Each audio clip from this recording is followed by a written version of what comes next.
Assalamualaikum warahmatullahi wabarakatuh. Waalaikumsalam warahmatullahi wabarakatuh. Waalaikumsalam warahmatullahi wabarakatuh. Kami dari kelompok 3 dari Paralel E ingin mempresentasikan mata kuliah alat industri kimia pada industri pupuk kimia. Yang pertama, yaitu ada saya sendiri, Muhammad Rifki Hafiz dengan NPM 23181. Lalu ada saya, Almas Aryani dengan NPM 23187. Saya Nafia Ubarinus Surji, NPM 23111. Saya Gilang Ramadhani dengan NPM 23198. Saya Hamini Rizky Azaida dengan NPM 23206. Di sini saya akan menjelaskan tentang diagram alir pembuatan pupuk NPK. Yang pertama yaitu penerimaan bahan baku padat, di mana bahan baku padat seperti pupuk ZA, urea, DAP, dan KCl diterima dan siap untuk diproses lebih lanjut. Lalu ada juga penerimaan bahan baku cair, seperti bahan baku asam sulfat, asam fosfat, dan amonia juga diterima dan untuk diproses ke reaktor. Selanjutnya ada reaktor, di mana bahan baku cair dan padat dimasukkan ke dalam reaktor untuk menjalani reaksi kimia yang menghasilkan senyawa pupuk, seperti amonium fosfat. Selanjutnya akan diproses ke granulasi. Setelah reaksi, bahan masuk ke unit granulasi, di mana campuran bahan padat dan cair dibentuk menjadi butiran pupuk. Proses ini melibatkan pembentukan partikel yang seragam dalam ukuran maupun bentuk. Lalu selanjutnya, proses pengeringan. Setelah granulasi, butiran pupuk yang masih memiliki kadar air yang tinggi dikeringkan untuk mengurangi kadar air dan juga memastikan butiran memiliki stabilitas yang baik. Selanjutnya ke proses screening. Pada proses screening, memisahkan butiran yang sesuai ukuran, di mana oversize akan lanjut dan yang terlalu kecil atau undersize, butiran undersize dikembalikan ke proses sebelumnya untuk diproses ulang. Sedangkan butiran yang terlalu besar mungkin dihancurkan oleh crusher untuk dikembalikan ke ukuran yang sesuai. Lalu selanjutnya ada pendinginan. Setelah dikeringkan, butiran pupuk didinginkan untuk mengurangi suhu dan menjaga kualitas produk, terutama dalam hal ketahanan terhadap penyimpanan. Setelah itu, proses coating atau pelapisan. Pada tahap ini, butiran pupuk dilapisi untuk mencegah penggumpalan selama penyimpanan dan meningkatkan kualitas produk. Terakhir yaitu adalah storage, penyimpanan. Setelah pelapisan, produk akhir disimpan sebelum didistribusikan ke pasar. Di sini saya akan menjelaskan mengenai proses flow diagram pada industri pupuk NPK. Ya, kita bisa lihat pada flow diagram ini, untuk persiapan bahan padat, bahan baku yang tersedia itu adalah urea, KCl, ZA, dan clay yang berasal dari truk yang disimpan dalam bin atau hopper dengan kode F121, F122, F123, dan F124. Nah, bahan-bahan tersebut akan dialirkan ke dalam menggunakan belt conveyor dan menuju ke bucket elevator dengan kode J126 yang selanjutnya akan dibawa ke dalam bak mill. Fungsi dari bak mill adalah mengontakkan dan mencampurkan sekaligus mengecilkan semua bahan baku padat agar menjadi campuran yang homogen. Nah, selanjutnya material padat yang telah tercampur akan dialirkan menuju granulator. Nah, yang kedua adalah persiapan bahan slurry atau bahan padat yang terdispersi dalam cairan. Nah, bahan baku cairnya berupa H2SO4, H3PO4, NH3 yang berasal dari tangki penampung dengan kode F111, F112, dan F113. Bahan-bahan tersebut akan dialirkan dengan pompa ke dalam neutralizer tank dengan kode R210. Nah, pada tangki ini, asam sulfat dan asam fosfat dinetralisasi dengan amonia atau NH3. Proses netralisasi ini berjalan pada kondisi operasi dengan suhu 110 derajat Celcius dan tekanan 2,5 atmosfer. Reaksi yang terjadi pada reaktor berkode R210 membentuk amonium sulfat ZA cair, monoamonium fosfat MAP, dan diamonium fosfat. Terus ya proses ketiga adalah proses granulasi. Nah, granulasi sendiri itu adalah proses untuk memperbesar ukuran suatu massa dari partikel-partikel yang berukuran lebih kecil. Proses ini diperlukan agar pupuk yang dihasilkan memiliki butiran seragam sehingga mempermudah penggunaan oleh konsumen dan memiliki kekerasan yang cukup pada saat penyimpanan, sehingga tidak mudah menggumpal karena sifat pupuk yang hidroskopis. Nah, granulasi ini proses utama dalam pembuatan pupuk NPK. Pada proses granulasi ini, terjadi reaksi kimia dan fisis antara berbagai bahan baku.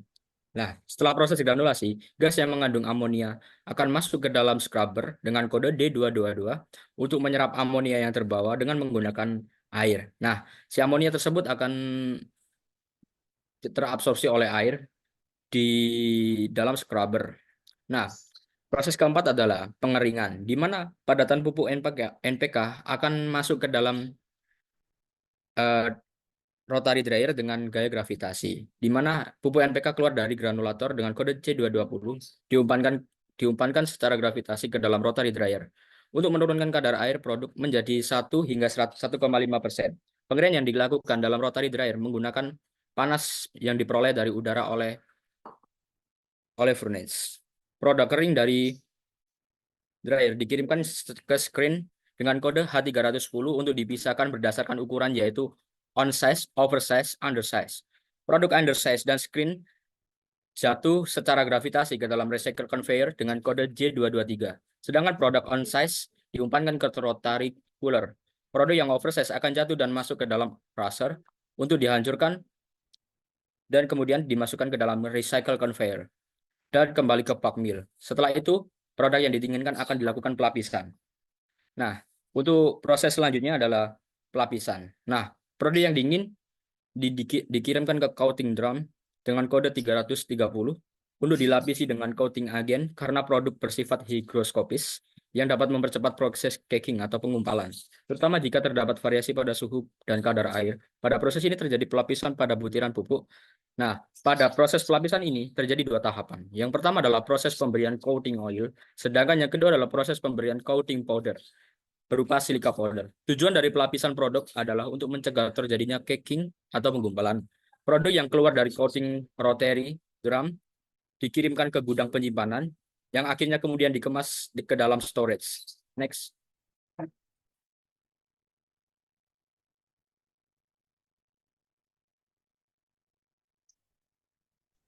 Selanjutnya ada tangki pre-neutralizer. Alasan pemilihan alat tangki pre-neutralizer yaitu tangki ini efektif untuk mencampurkan bahan baku secara merata sebelum proses reaksi, sehingga memastikan homogenitas dan efisiensi dalam reaksi kimia yang menghasilkan pupuk.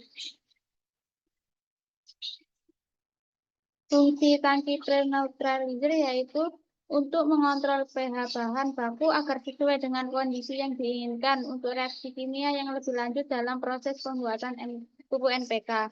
Bahan baku yang berbeda seperti asam fosfat dan amonia dicampur dalam tangki ini untuk memulai reaksi awal yang akan menghasilkan campuran yang siap untuk proses granulasi atau pengeringan. Selanjutnya ada prinsip kerja dari tangki pre-neutralizer.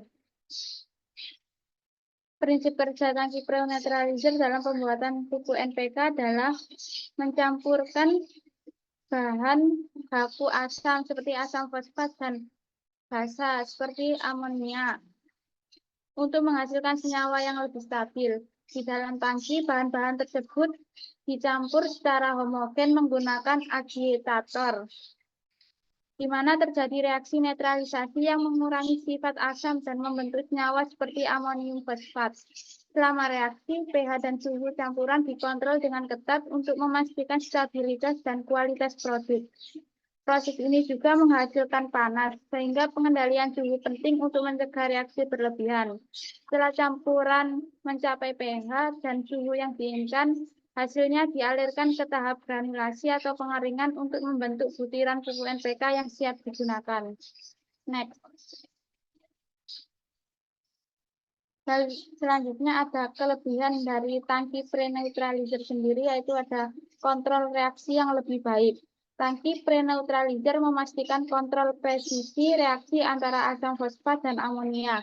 mencegah reaksi berlebihan yang dapat merusak produk. Yang kedua ada pengendalian pH dan suhu. Sistem ini menjaga pH dan suhu optimal, memastikan stabilitas dan kualitas produk akhir. Yang ketiga ada efisiensi proses. Tangki pre-neutralizer mengoptimalkan reaksi awal, meningkatkan efisiensi proses, dan mengurangi kebutuhan energi pada tahap granulasi atau pengeringan. Next.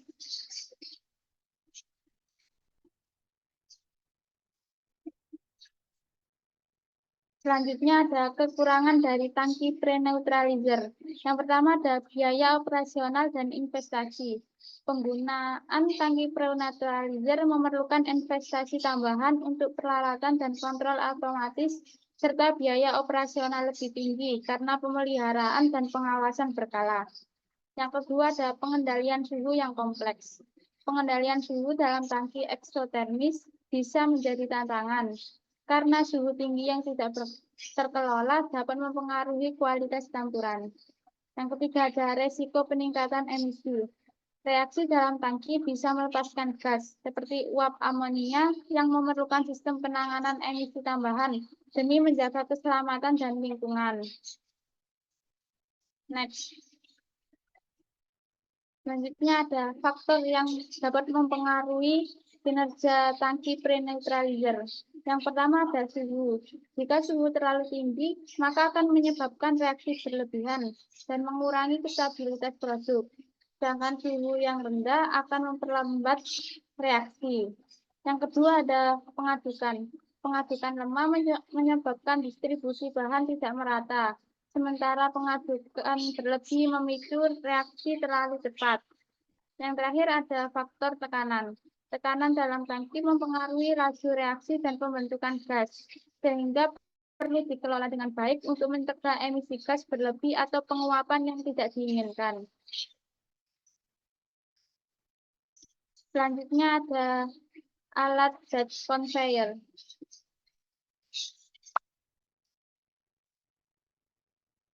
Alasan pemilihan alat batch conveyor untuk industri pupuk NPK yaitu batch conveyor ini memungkinkan pengangkutan bahan secara kontinu dan efisien antara berbagai tahap proses produksi, sehingga alat ini dapat mengurangi waktu dan tenaga yang diperlukan untuk memindahkan material. Fungsi batch conveyor. Batch conveyor dalam pembuatan pupuk NPK berfungsi sebagai alat transportasi yang efisien untuk mengangkut bahan baku seperti urea, kalium, dan fosfat, serta produk pupuk yang sudah jadi dari satu proses ke proses lainnya dalam pabrik.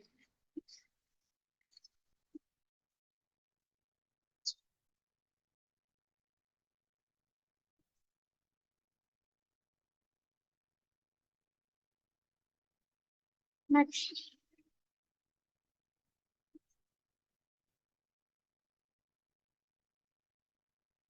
Next, prinsip kerja batch conveyor.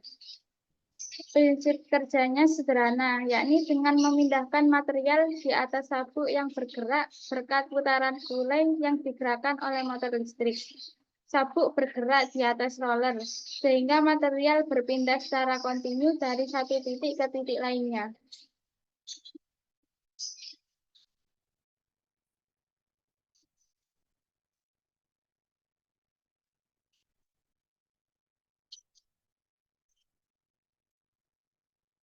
Selanjutnya ada kelebihan dari alat batch conveyor. Yang pertama ada efisiensi operasional yang tinggi.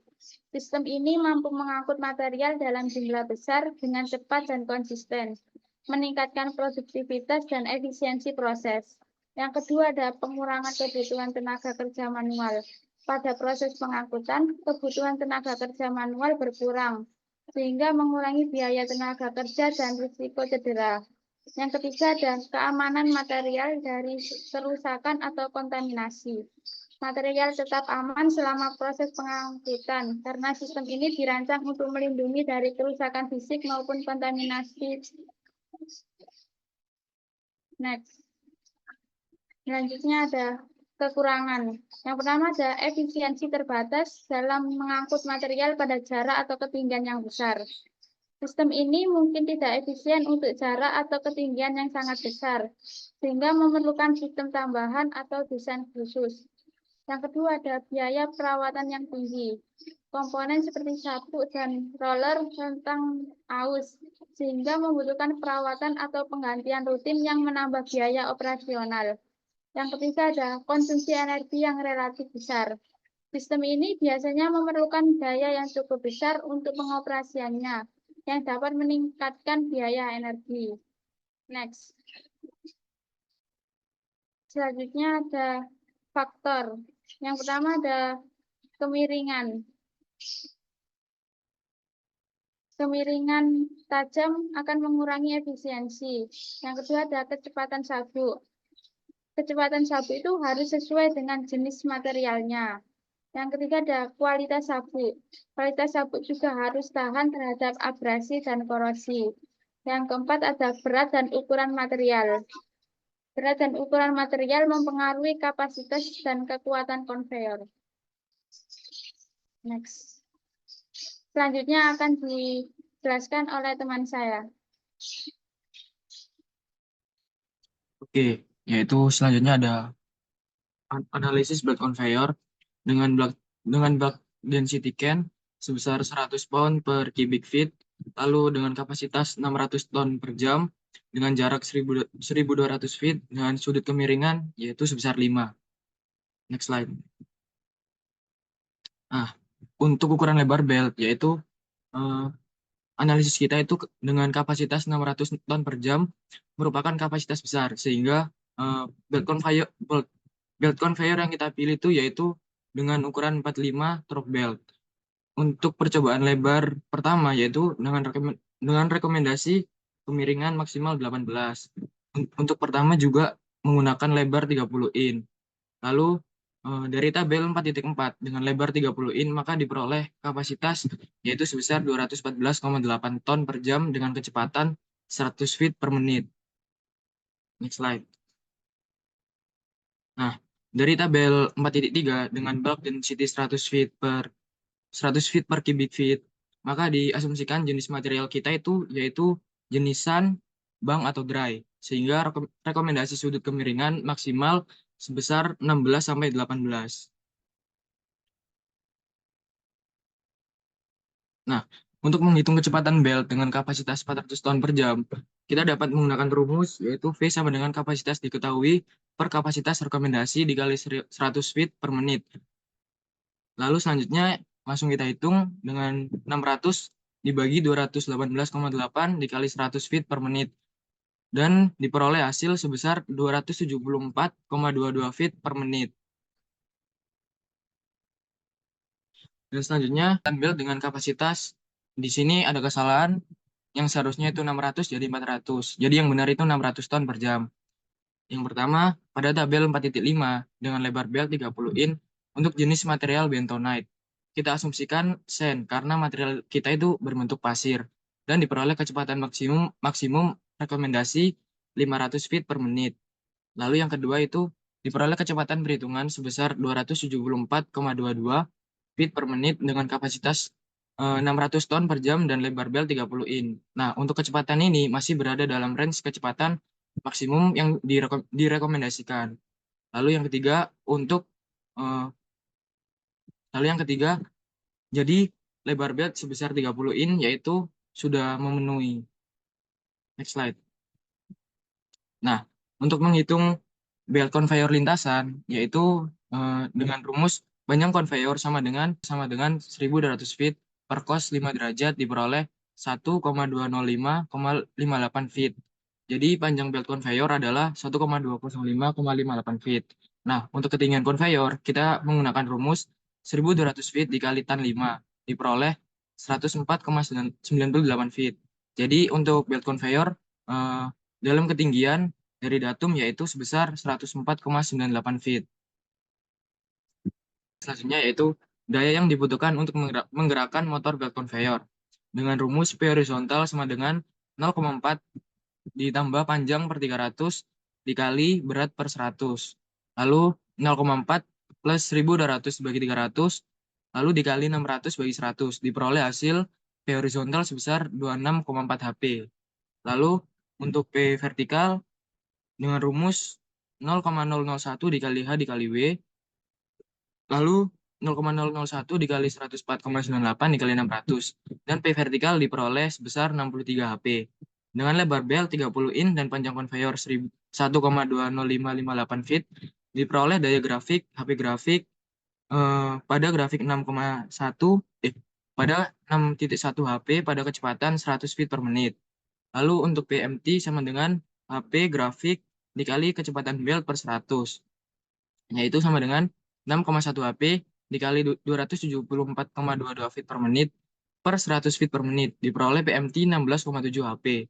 Lalu untuk P total, kita menambahkan semuanya, yaitu P horizontal ditambah P vertikal, lalu ditambah P grafik. Diperoleh total sebesar 106,1 HP.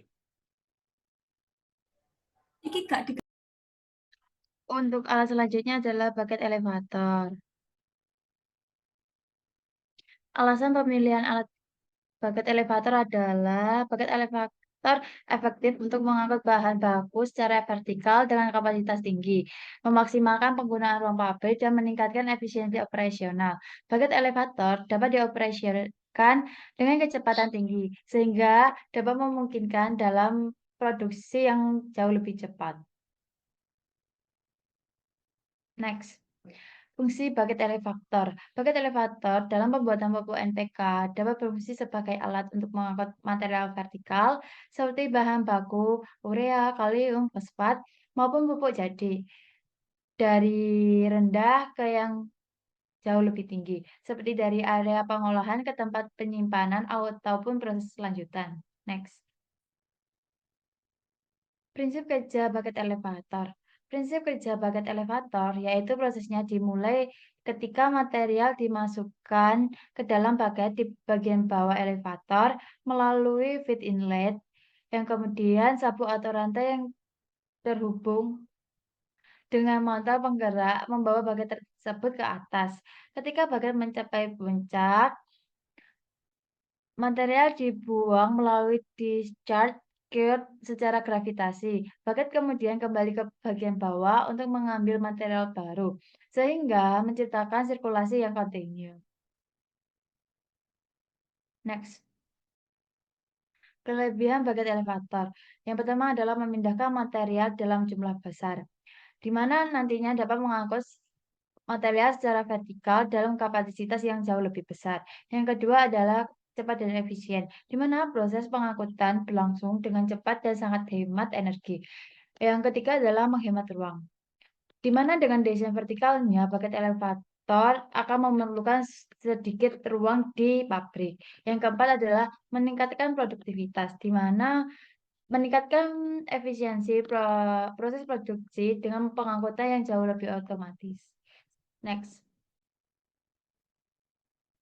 Kekurangan bucket elevator. Yang pertama adalah rentan terhadap penyumbatan, di mana material lengket atau basah nantinya dapat menghambat sebuah aliran. Yang kedua adalah memerlukan perawatan intensif. Bucket elevator mempunyai banyak komponen yang bergerak yang rentan aus dan perlu diganti secara berkala. Yang kemudian ketiga adalah kapasitas pengangkutan terbatas, di mana jika melebihi kapasitas, maka akan menyebabkan suatu tumpahan atau gangguan operasional. Next. Faktor dari bucket elevator adalah yang pertama adalah sifat material, di mana sifat material tersebut dapat terdiri dari ukuran, berat, dan kelembapan material yang nantinya dapat mempengaruhi suatu kapasitas dan keausan. Yang kedua adalah kecepatan sabuk ataupun rantai, di mana kecepatan tinggi akan menyebabkan suatu tumpahan, sedangkan kecepatan rendah nantinya akan dapat mengurangi efisiensi. Next. Rotary drum granulator. Next. Alasan pemilihan alat. Rotary drum granulator sangat efektif dalam menghasilkan butiran pupuk dengan ukuran yang jauh lebih seragam, yang nantinya dapat meningkatkan kelarutan dan distribusi nutrisi, di mana nantinya akan memberikan suatu kualitas produk yang jauh lebih baik. dalam rotary drum granulator sendiri mempunyai fungsi yaitu di dalam pembuatan pupuk NPK sebagai alat utama untuk membentuk suatu butiran atau granula dari campuran bahan baku seperti urea, kalium, dan fosfat, di mana nantinya akan menggabungkan suatu bahan-bahan mentah yang lengket dijadikan butiran pupuk yang seragam dan dapat mudah digunakan.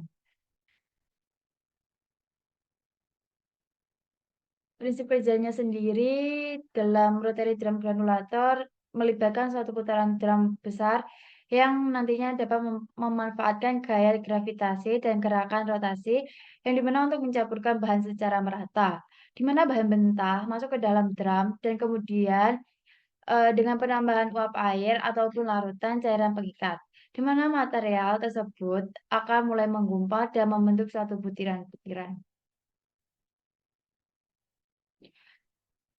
Kelebihannya adalah yang pertama, dapat memproses bahan dalam jumlah besar, di mana jika kapasitasnya tinggi, maka konsumsi energinya akan jauh lebih rendah. Yang kedua adalah fleksibel, dapat mengolah berbagai jenis bahan baku. Yang kemudian nomor 3 adalah hasil butiran seragam, di mana nantinya dapat menghasilkan suatu butiran dengan ukuran yang konsisten ataupun yang seragam. Yang keempat adalah proses kontinu, di mana nantinya dapat beroperasi tanpa henti yang nantinya untuk efisiensi produk itu sendiri.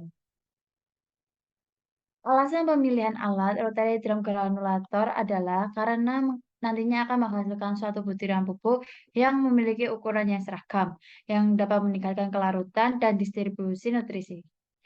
Kemudian nantinya akan memberikan kualitas produk yang jauh lebih baik. Next. Fungsi dari rotary drum granulator pada pembuatan pupuk NPK adalah sebagai alat utama yang nantinya akan membentuk suatu butiran granul dari campuran bahan baku seperti urea, kalium, dan fosfat, yang nantinya akan menggabungkan suatu bahan-bahan mentah yang lengket akan dijadikan butiran pupuk yang seragam dan dapat mudah digunakan. Next. Prinsip kerja dari rotary drum granulator sendiri nantinya akan melibatkan suatu putaran drum besar yang akan memanfaatkan suatu gaya gravitasi dan gerakan rotasi untuk mencampurkan bahan secara merata, di mana nantinya bahan mentah akan masuk ke dalam drum dan kemudian dengan suatu penambahan uap air atau larutan cair pengikat, sehingga material nantinya akan mulai menggumpal dan membentuk suatu butiran-butiran. Next. Kelebihan. Yang pertama adalah memproses bahan dalam jumlah besar, di mana memiliki suatu kapasitas yang jauh lebih tinggi dengan konsumsi energi yang jauh lebih rendah, fleksibel, yang dimana nantinya akan mengolah berbagai jenis bahan baku. Yang ketiga adalah hasil butiran seragam, di mana nantinya akan menghasilkan suatu butiran-butiran yang ukurannya seragam ataupun konsisten. Keempat adalah proses kontinu. Jika beroperasi tanpa henti, nantinya akan membuat efisiensi produksi. Next. Kekurangan. Yang pertama adalah memerlukan ruang instalasi yang besar. Jika desainnya yang jauh lebih besar dan berat, maka akan membutuhkan suatu ruang pada pabrik yang jauh lebih besar. Yang kedua adalah konsumsi energi tinggi. Dalam pengoperasiannya, jika memerlukan energi tinggi atau besar, sehingga nantinya akan meningkatkan biaya operasional yang jauh lebih besar juga. Next. Kemudian ada faktor. Yang pertama adalah kecepatan putaran. Oke.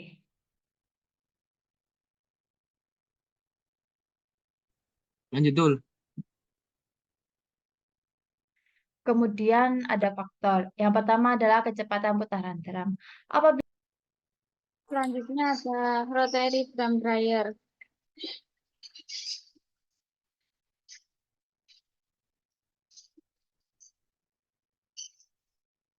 Alasan pemilihan alat rotary drum dryer dipilih dalam industri pembuatan pupuk karena kemampuannya yang tinggi dalam mengeringkan material secara efisien dan cepat. Alat ini ideal untuk menangani pupuk berbentuk granula dalam jumlah besar dan bekerja secara kontinu. mengurangi kadar air dengan memanfaatkan rotasi drum yang membawa material melewati aliran udara panas. Fungsi utama dari rotary drum dryer yaitu untuk mengurangi kadar air dalam bahan baku sehingga meningkatkan stabilitas, masa simpan, dan kualitas produk akhir. Dalam konteks pembuatan pupuk, pengeringan ini penting untuk memastikan bahwa pupuk tidak menggumpal dan memiliki karakteristik fisik yang baik. Selanjutnya ada prinsip kerja dari rotary drum dryer. Prinsip kerja rotary drum dryer melibatkan pengisian bahan baku basah ke dalam drum yang berputar, di mana bahan tersebut berpapar udara panas. Kelembapan material menguap selama proses dan setelah beberapa menit udara lembab dikeluarkan, sementara produk kering dikeluarkan untuk digunakan dalam tahap berikutnya. Next, untuk kelebihan dari rotary drum dryer yaitu ada menangani volume besar, di mana efisien untuk produksi skala besar.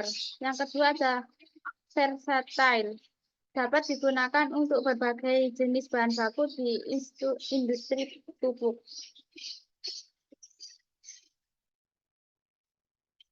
Selanjutnya ada kekurangan dari alat rotary drum dryer. Yang pertama ada konsumsi energi tinggi. Yang pertama ada memerlukan banyak energi selama pengoperasian. Yang kedua ada tidak cocok untuk bahan dengan kadar air rendah, yang dimana kurang efektif dalam mengeringkan bahan yang sangat kering.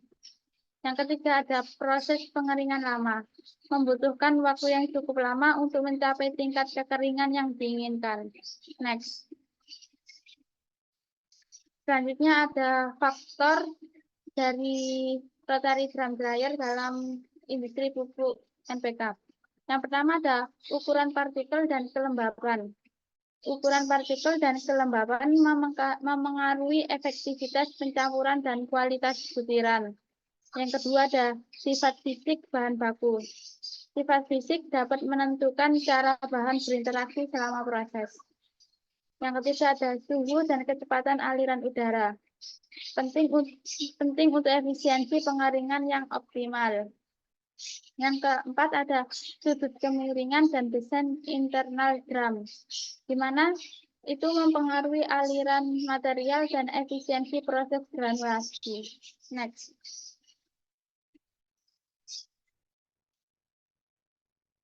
Selanjutnya ada vibrating screen.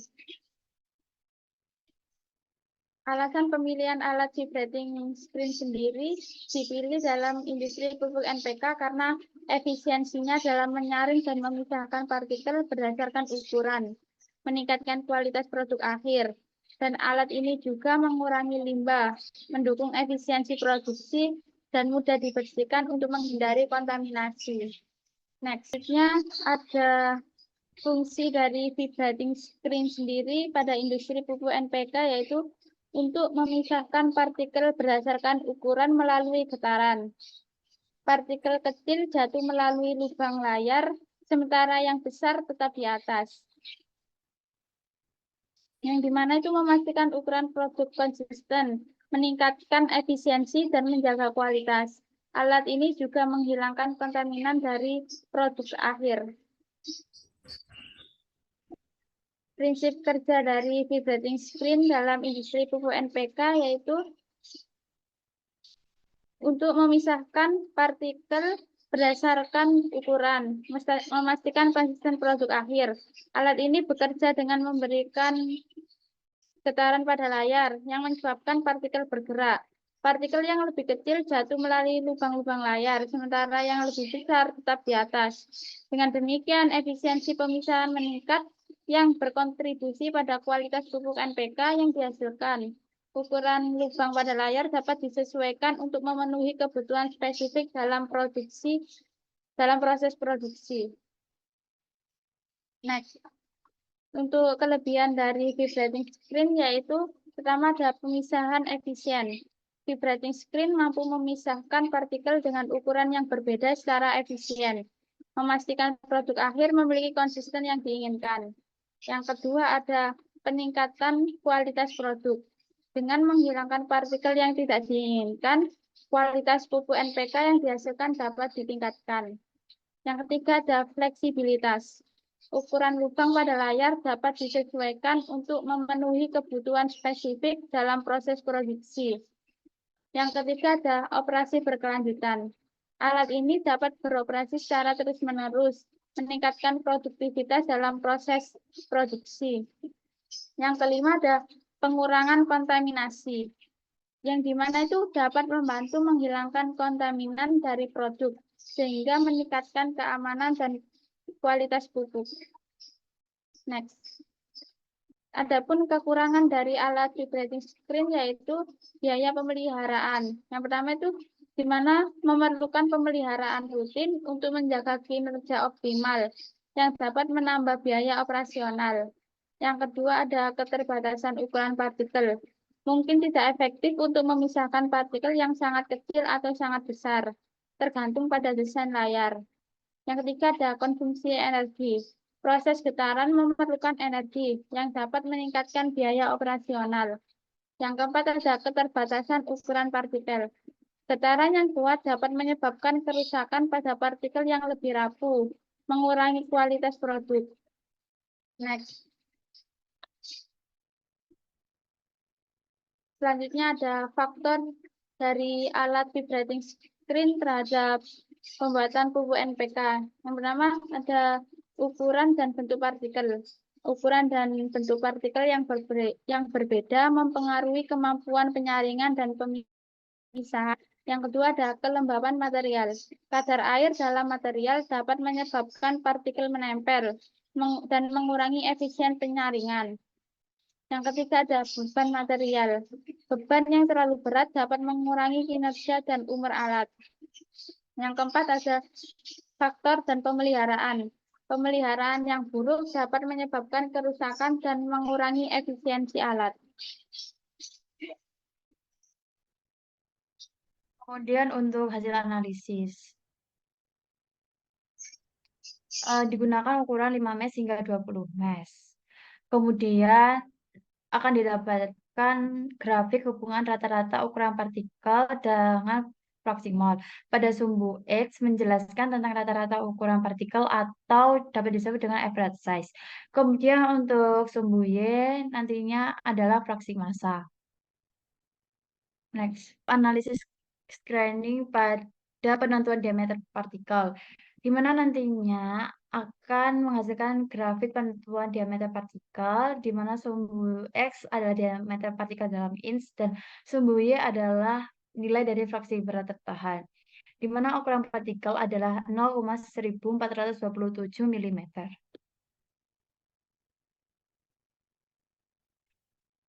Perhitungan analisis screening dalam penentuan diameter partikel. Yang pertama adalah perhitungan average size dalam milimeter. Average size aperture 5 ditambah dengan aperture 6 dibagi dengan 2. Maka akan menghasilkan 3,6445.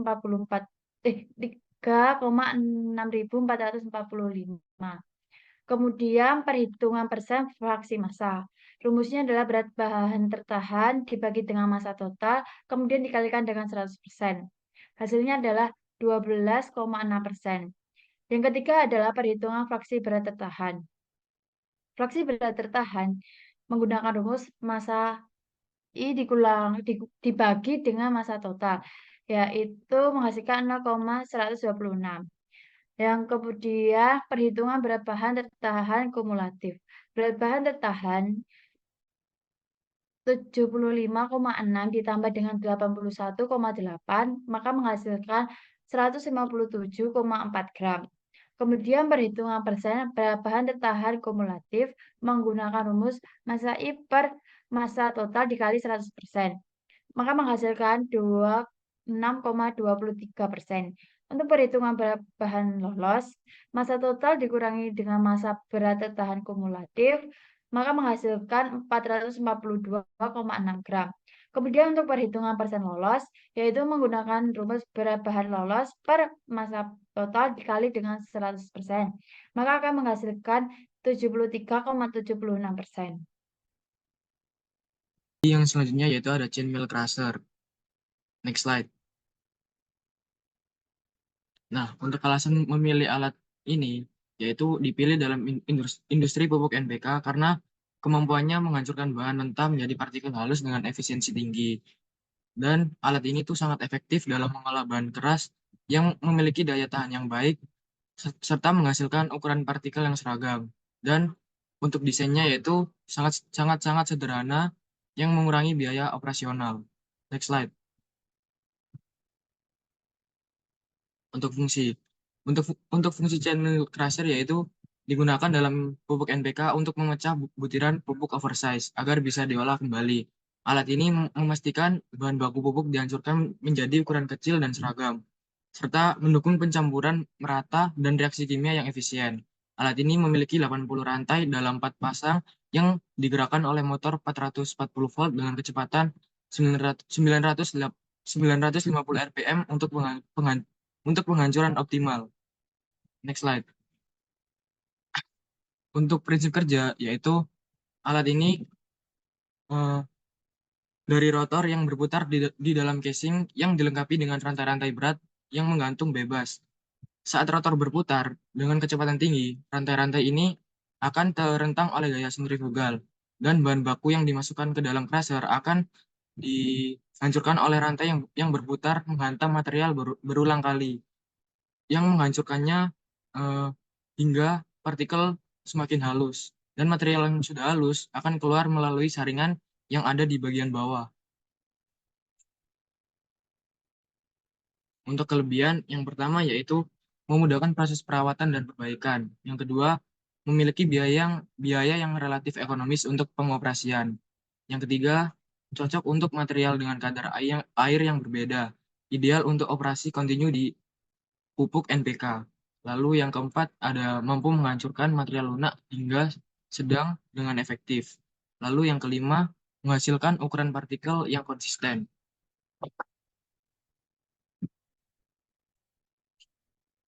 Dan sedangkan untuk kekurangannya, yaitu kurang efektif untuk material keras, di mana menghancurkan material yang sangat keras atau abrasif itu sangat tidak ideal pada alat ini. Selanjutnya ada rantai yang cepat aus. Rantai dapat mengalami keausan cepat saat menghancurkan material abrasif. Lalu yang ketiga, menghasilkan suara yang relatif keras saat beroperasi sehingga mengganggu pada proses industri. Lalu yang keempat ada risiko kontaminasi logam, di mana kontaminasi jika rantai mengalami keausan atau patah. Dan kelima ada kapasitas terbatas, di mana untuk kapasitas alat ini tuh lebih rendah dibanding jenis crusher lainnya. Dan yang terakhir, sangat tidak cocok untuk partikel sangat halus, di mana alat ini tuh kurang efektif dalam menghasilkan partikel halus tanpa proses tambahan. Next slide.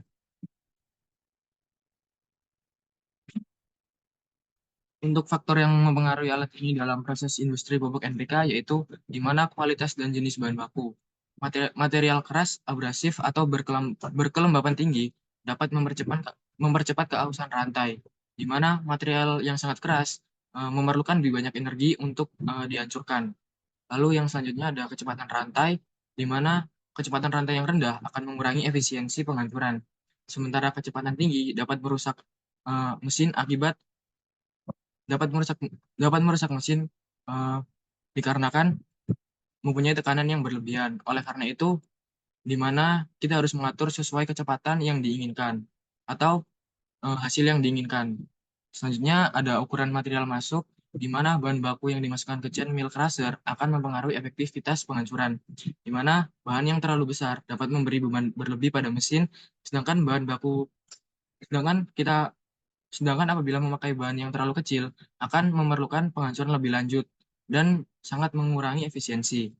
Selanjutnya ada kelembapan bahan, di mana bahan yang terlalu lembab dapat menyumbat mesin dan menyebabkan penggumpalan. Nah, dari penggumpalan ini akan mengurangi efisiensi penghancuran. Lalu, kelembapan bahan baku harus dijaga sesuai spesifikasi alat agar tidak mengganggu efisiensi alat tersebut. Selanjutnya yaitu rotary dryer. Alasan memilih rotary dryer Alasan pemilihan alat yaitu rotary dryer efektif dalam mengurangi kadar air sehingga dari bahan baku ataupun dari bahan produk akhir, serta dapat mengontrol kelembapan, sangat penting untuk memastikan stabilitas dan kualitas dari pupuk sehingga dapat mencegah adanya penggumpalan.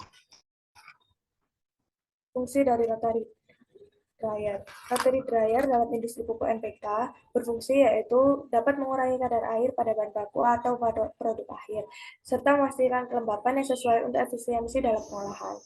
Alat ini atau rotary dryer juga meningkatkan kualitas produk dengan mencegah penggumpalan dan memperpanjang masa simpan, dan dapat meningkatkan efisiensi pencampuran dan granulasi. Secara keseluruhan, rotary dryer penting untuk menjaga kualitas serta stabilitas pupuk NPK. Proses kerja rotary dryer. Rotary dryer dimulai ketika material dimasukkan ke dalam silinder miring yang berputar. Di dalam silinder terdapat pengangkat internal yang berfungsi untuk mengangkat dan menjatuhkan material.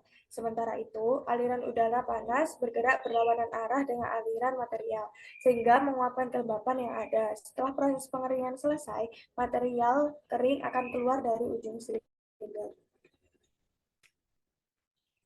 Kelebihan dari rotary dryer.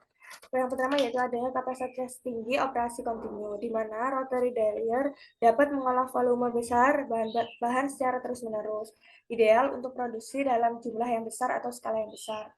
Yang kedua ada pengeringan seragam, di mana desainnya dapat memastikan semua partikel bahan mengalami pengeringan yang merata.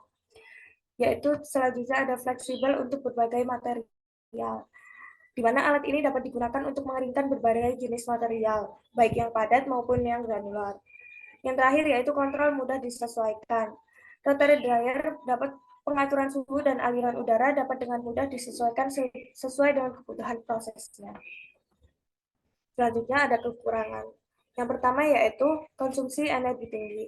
Rotary dryer memerlukan energi besar untuk menghasilkan udara yang panas, yang dapat meningkatkan biaya operasional.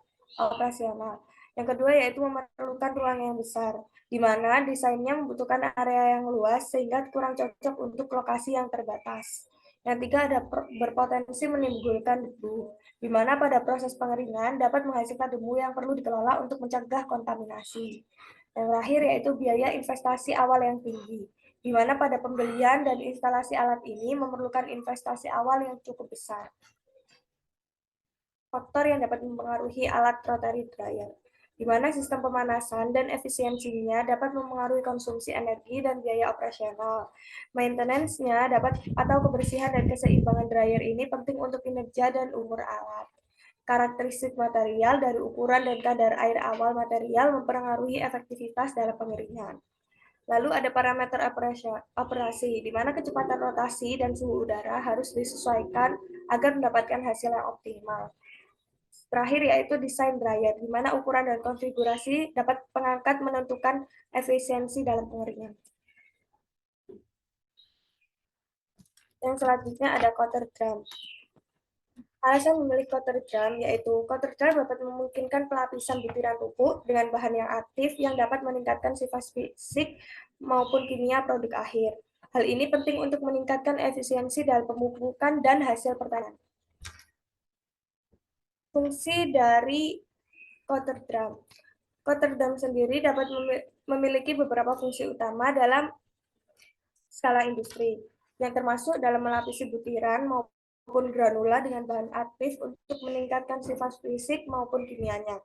Alat ini juga memungkinkan pengontrolan ukuran partikel dan dapat meningkatkan kualitas produk akhir dengan ketahanan terhadap kelembapannya. Dapat mempermudah penyimpanan dan penanganan material. Selain itu juga, coater drum dapat meningkatkan diversibilitas bahan dalam aplikasi tertentu, serta modifikasi rasa serta aroma produk dalam industri makanan. Dengan kemampuannya beroperasi secara berkala atau kontinu, coater drum dapat menawarkan efisiensi tinggi dalam produksi massal. Prinsip kerja coater drum, yaitu yang pertama, rotasi drum. Drum silinder besar berputar pada sumbu horizontal dan sedikit dimiringkan, di mana kemiringan ini dapat membantu menciptakan aliran material yang memudahkan proses pelapisan. Yaitu yang kedua ada pemasukan granul. Granul pupuk dimasukkan ke dalam drum yang berputar, sehingga granul ini akan menjadi bahan yang dilapisi dengan material pelapis. Yang ketiga, ada penyemprotan bahan pelapis. Bahan pelapis disemprotkan melalui nozzle saat drum berputar, sehingga proses penyemprotan ini memastikan bahwa bahan pelapis terdistribusi secara merata ke seluruh permukaan granul. Yang keempat yaitu penggulungan granul. Rotasi drum menyebabkan granul berguling di dalamnya, yang memastikan pelapisan yang merata pada setiap butiran. Proses penggulungan ini membantu dalam menghindari penumpukan pelapis yang tidak merata. Yang terakhir yaitu penerapan panas. Panas diterapkan untuk mempercepat pengeringan lapisan yang telah disemprotkan. Penerapan panas ini dapat membantu mengurangi kelembapan pada bahan pelapis dan memastikan bahwa lapisan mengering dengan baik, sehingga meningkatkan kualitas dan stabilitas produk akhir. Kelebihan dari coater drum. Pelapisan seragam dan konsisten dapat memastikan aplikasi bahan pelapis yang merata dan dapat menghasilkan kualitas produk yang konsisten. Yang kedua yaitu fleksibel untuk berbagai formulasi dan bahan pelapis. Coater drum dapat digunakan untuk berbagai jenis bahan yang sesuai dengan kebutuhan spesifiknya. Yang ketiga yaitu operasi kontinu. Cocok untuk produksi dalam skala besar, di mana dia dirancang untuk beroperasi tanpa henti, mendukung efisiensi dalam produksi massal. Lalu yang keempat ada kontrol presisi atas ketebalan lapisan, yang dapat memungkinkan pengaturan ketebalan lapisan sesuai spesifikasi produk. Yang terakhir ada mudah diintegrasikan ke dalam lini produksi yang ada. Desain yang memungkinkan integrasi yang sederhana dengan peralatan yang sudah ada. Kekurangannya yaitu investasi awal yang cukup besar, di mana coater drum dapat membutuhkan dana besar untuk peralatan dan bahannya. Yang kedua, memerlukan ruang signifikan dalam fasilitas produksi, di mana area luas diperlukan untuk mesin dalam proses ini. Yang ketiga, konsumsi energi yang relatif tinggi. Proses produksi boros energi dapat meningkatkan biaya yang besar. Resiko overcoating atau undercoating jika parameter tidak tepat dapat terjadi kesalahan pengaturan dapat merusak hasil dan membuang bahan. Yang terakhir yaitu memerlukan perawatan rutin untuk mencegah massal seperti penyumbatan nozzle, di mana perawatan diperlukan untuk mencegah kerusakan pada mesin. Faktor yang dapat mempengaruhi coater drum, di mana yaitu karakteristik pada granul, yaitu karakteristik ukuran, bentuk, dan porositas granul dapat berpengaruh pada efisiensi dalam pelapisan. Yang kedua ada sifat bahan pelapis. Viskositas dan adhesi bahannya harus dioptimalkan untuk hasil pelapisan yang merata. Yang ketiga ada parameter operasional. Kecepatan rotasi drum mempengaruhi distribusi bahan pelapis. Sudut kemiringan dapat menentukan aliran granul dalam drum. Yang terakhir yaitu waktu tinggal granul dalam drum dapat berpengaruh pada ketebalan pelapisannya.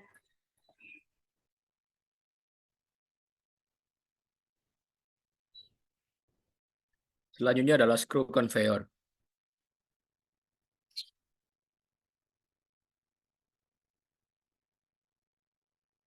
Alasan pemilihan alat screw conveyor ini dipilih itu karena screw conveyor dalam industri pupuk NPK karena efisiensinya dalam mengangkut material secara kontinu dan dalam jumlah besar.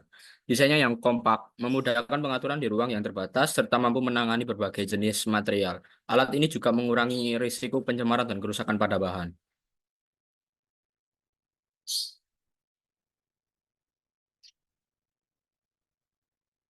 Nah, fungsi dari screw conveyor sendiri itu adalah screw conveyor memiliki peran vital dalam industri pupuk NPK. Nah, berfungsi sebagai sistem pengangkut yang serbaguna dan efisien. Alat ini terutama digunakan untuk memindahkan material pupuk secara horizontal atau dengan kemiringan tertentu sepanjang lini produksi. Selama proses pengangkutan, screw conveyor juga berperan penting dalam mencampurkan bahan-bahan pupuk, membantu menciptakan komposisi yang lebih homogen.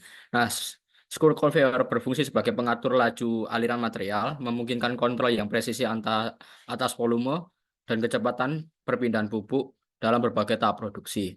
Dalam beberapa konfigurasi, alat ini bahkan dapat dilengkapi dengan fitur tambahan untuk membantu proses pendinginan atau pemanasan material selama transportasi. Dapat memberikan fleksibilitas tambahan dalam pengelolaan suhu produk dengan kemampuan yang beragam. Screw conveyor menjadi komponen integral dalam mengoptimalkan efisiensi dan kualitas produk pupuk NPK dan memastikan aliran material konsisten dan terkontrol di seluruh fasilitas produksi.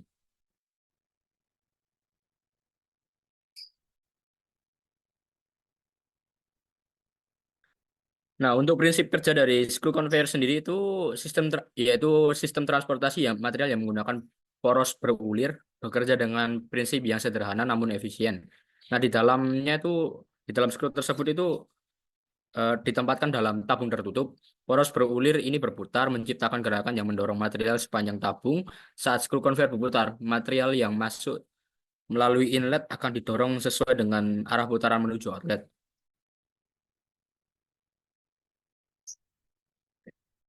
Nah, untuk kelebihan dari screw conveyor sendiri itu adalah dapat mengangkut berbagai jenis material, yaitu jenisnya itu adalah bubuk, granul, atau pasta. Screw conveyor dapat menangani berbagai material seperti bubuk, granul yang pasta sehingga dapat fleksibel untuk berbagai aplikasi industri. Yang kedua, operasi tertutup mengurangi debu dan kontaminasi. Karena bekerja dalam sistem tertutup, screw conveyor itu mengurangi resiko debu dan kontaminasi zat lain yang membuatnya lebih aman dan bersih.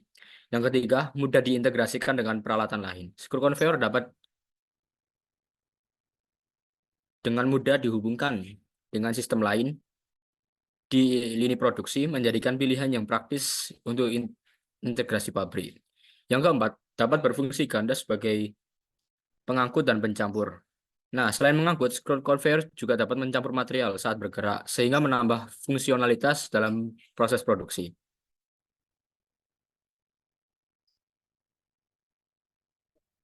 Oh, benar.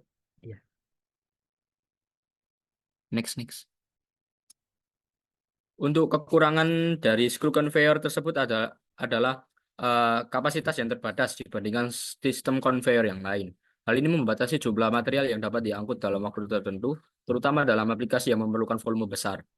Nah, yang kedua, konsumen energi relatif tinggi. Sistem screw conveyor seringkali memerlukan energi yang cukup besar untuk beroperasi, terutama jika kecepatan rotasi screw meningkat atau jika material yang eh, energi yang cukup besar dan beroperasi, terutama jika kecepatan rotasi skrunya itu meningkat atau jika material yang diangkut itu lebih besar. Nah, yang ketiga adalah potensi keausan skru. Eh, Material yang abrasif dapat menyebabkan kerusakan pada skru dan mengurangi umur pakai alat. Nah, yang keempat adalah risiko pemadatan material di beberapa titik. Nah, pemadatan dapat mengganggu aliran material dan menghambat proses dalam pengangkutan. Yang kelima, pembersihan dan perawatan yang lebih menantang. Nah, dibutuhkan untuk usaha yang lebih untuk menjaga kebersihan dan performa alat ini.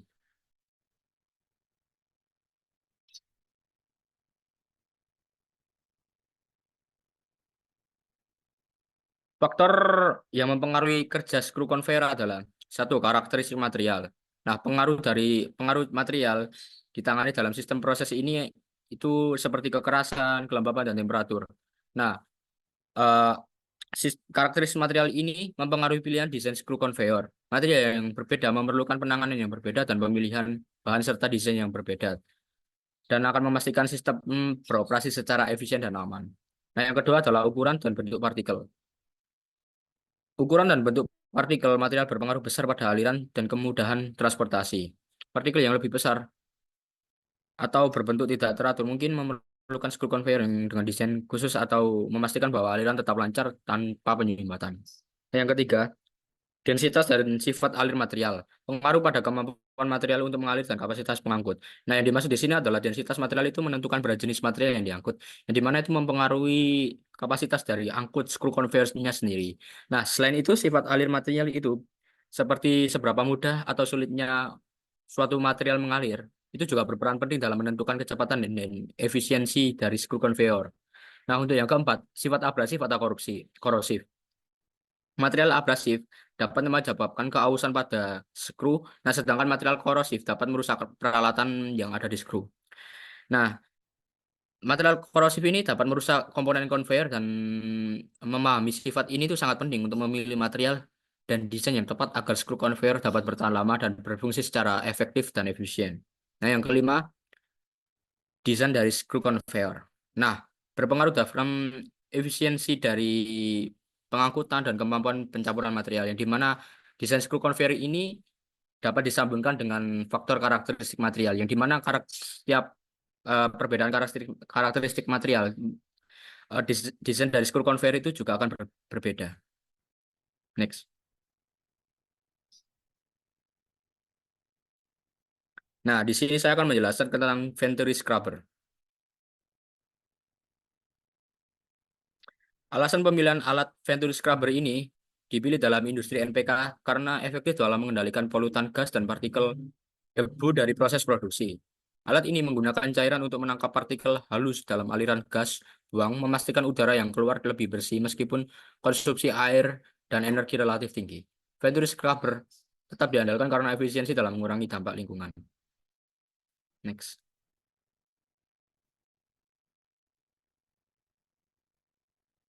Fungsi dari Venturi scrubber sendiri adalah berperan penting dalam industri pupuk NPK, yang dimana sebagai alat pengendali polusi udara yang efektif. Alat ini berfungsi untuk menghilangkan partikel-partikel halus seperti debu, gas-gas berbahaya yang ada pada aliran udara yang berbahaya pada lingkungan atau yang lain dalam industri. Nah, dalam konteks industri pupuk, Venturi scrubber ini penting untuk menangkap dan menghilangkan partikel pupuk yang bersuspensi di udara serta gas-gas seperti amonia yang dihasilkan selama proses produksi.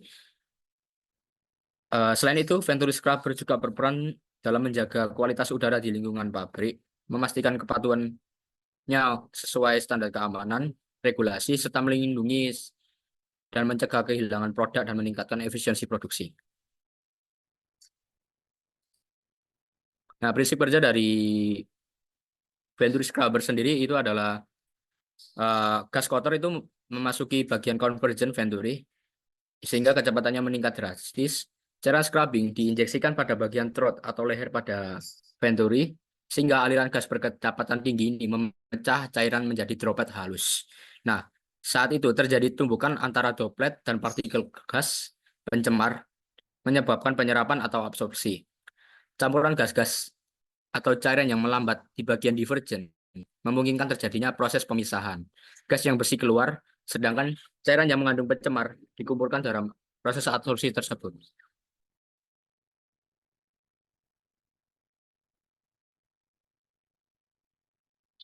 Kelebihan dari Venturi meter sendiri itu adalah Venturi scrubber sendiri adalah efisiensi tinggi dalam menghilangkan partikel halus. Dia tuh sangat efektif dalam menangkap partikel halus seperti berukuran halus seperti submikron, aliran gas berkecepatan tinggi, dan droplet cairan yang sangat halus. Nah, yang kedua adalah mampu menangani gas dan partikel secara bersamaan. Nah, Venturi scrubber dapat mengatasi gas dan partikel pencemar secara bersamaan saat secara scrubbing diinjeksikan ke dalam aliran. Droplet cairan tidak hanya menangkap partikel padat, tetapi juga menyerap gas pencemar seperti sulfur, dioksida, atau amonia, sehingga memberikan fungsi ganda dalam proses pembersihan. Yang ketiga adalah desain kompak dan membutuhkan ruang yang lebih sedikit dibanding scrubber lain, serta menghemat ruang instalasi.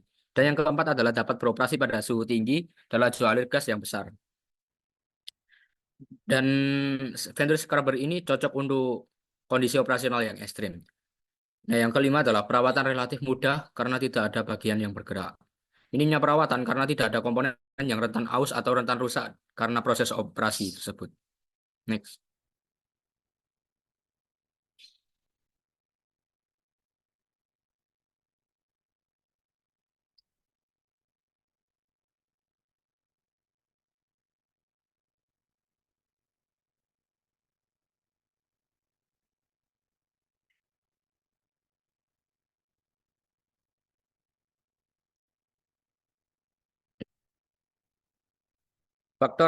Faktor Venturi scrubber sendiri adalah yang mempengaruhi cara kerja dari Venturi scrubber sendiri adalah karakteristik gas buang, di mana komposisi dan konsentrasi pencemar itu berpengaruh pada karakteristik gas buang, suhu dan laju aliran gas, serta ukuran dan distribusi partikel. Yang kedua adalah desain Venturi. Geometri throat leher atau bentuk dari leher pada Venturi scrub mempengaruhi juga pada operasinya. Serta rasio penyempitan, material konstruksi bahan tahan korosi. Nah, yang ketiga adalah cairan scrubbing. Pemilihan jenis cairan, air larutan kimia, laju alir dan tekanan injeksi, pH dan komposisi. Nah, efisiensi penggilangan. Nah, target efisiensi ini untuk berbagai pencemaran dan optimasi parameter operasi untuk mencapai target.